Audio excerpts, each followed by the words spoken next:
The Incredible Journey of Ziggy and the Wind Whistle. Once upon a time, in a colorful town called Bumblesnap, where the clouds were always shaped like jelly beans and the mailboxes wore tiny hats, lived a boy named Ziggy. Ziggy wasn't your average boy. He had hair that fluffed up like popcorn when he got excited and a wild imagination that could turn a puddle into a pirate lagoon. Now, what made Ziggy really special was his curiosity. Not the nosy kind, but the kind that asked, "Why does the wind sound like it's trying to talk to me?" Or, "What if the shadows are just sleepy shapes looking for hugs?" One blustery evening, just before bedtime, Ziggy sat on his windowsill with a marshmallow cookie in one hand and his favorite striped socks on his feet. Outside, the wind whooshed and whirled, tapping on the glass like it had a secret to share. That's when he heard it. "We were Ziggy G." He froze. Was that his name? Did the wind just call him? He opened the window.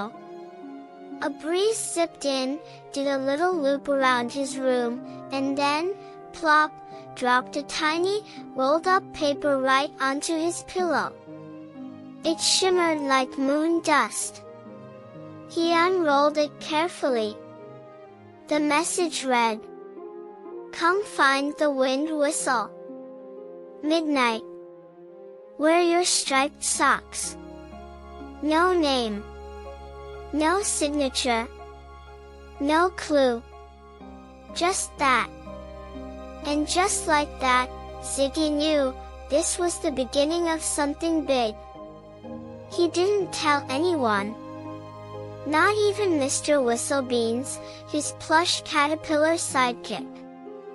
At exactly 11:59 p.m., with his socks on and cookie crumbs in his hair, Ziggy tiptoed past his snoring family and stepped out into the sleepy streets of Bumblesnap. The moon was wide awake, casting silvery light over everything. Ziggy followed the breeze as it danced down sidewalks, between gumball trees and whispering lamp posts, past the snoring statues in the park. Finally, he reached a place he'd never seen before, a giant hedge shaped like a teacup, steaming with mist. In the center stood a tiny door with a sign.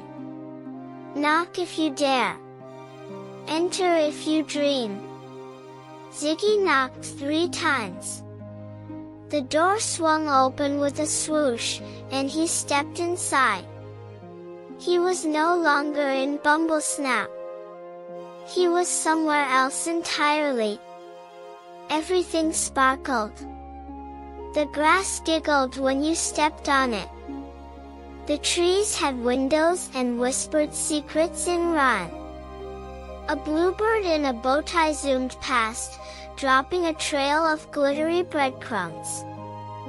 Ziggy followed. The bird stopped at a rickety-looking shop with a swinging sign.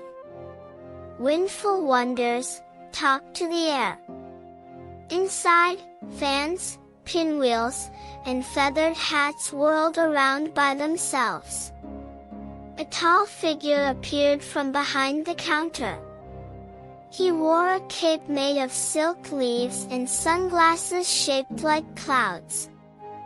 "Ziggy," the man said in a voice that whooshed like the breeze, "we've been waiting." "Who are you?" Ziggy asked. "I'm Whisper Jack, keeper of the wind whistle." Ziggy blinked. "What's the wind whistle?" Jack grinned. "Only the most powerful breeze-blowing, cloud-chasing, giggle-making invention ever. But it's missing." "Missing?" Ziggy asked. "Vanished. Gone with the last gale." And you, my friend, are the only one who can find it. Ziggy didn't know why, but he felt ready. Like all his sock-wearing, marshmallow cookie-eating life had led to this moment. Jack handed him a map shaped like a tornado and a pouch of wiffle crumbs, tiny puffs that would show him the right path if thrown into the wind. The journey was wild. He rode a butterfly train through cotton candy tunnels. He climbed a staircase made of music notes. He helped a sleepy cloud find its way home and earned a thunder hug in return. Finally, at the edge of the world, yes, the literal edge, where the sky folded like paper, Ziggy reached a cliff. There was nothing below but stars and snoring comets. He tossed his last wiffle crumb. The wind caught it, swirled, lifted, twirled, and then a shape began to appear. At first it was just a glimmer, then a shimmer, then a full-on swirling, floating, wind whistle, a golden, glowing horn with wings and a smile. "You found me," it cheered, zipping around him. "Only the most curious hearts can see me." Ziggy smiled. "I knew you were real." With a blast of laughter and a twirl of moonlight, the wind whistle carried Ziggy back, soaring over dreamlands and snoozy skies, until he landed gently in his bed. The next morning, his striped socks were dusty with star crumbs. A feather from a whispering tree lay beside his pillow. And the wind?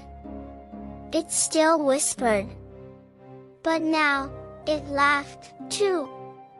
And every night, if you listened just right, you could hear the soft sound of a whistle in the breeze, telling you that adventure never sleeps, it only dreams. Good night, little explorers. Sleep tight, and dream big.